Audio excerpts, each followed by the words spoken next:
Hello guys, আজকে আমরা Radcliffe line সম্পর্কে জানব।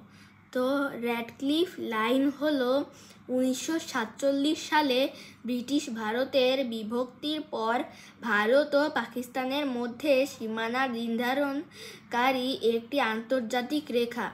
ব্রিটিশ আইনজীবী স্যার সিরিল রেডক্লিফের নামে এই রেখাটির নামকরণ করা হয়েছে, যিনি একটি সীমানা কমিশনের যুগ্ম সভাপতি ছিলেন এবং এই গুরুত্বপূর্ণ কাজটি সম্পন্ন করেছিলেন।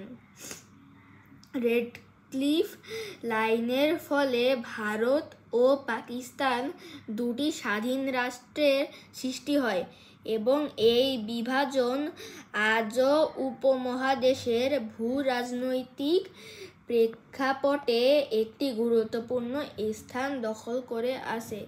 তো এটি হলো রেডক্লিফ লাইনের বর্ণনা।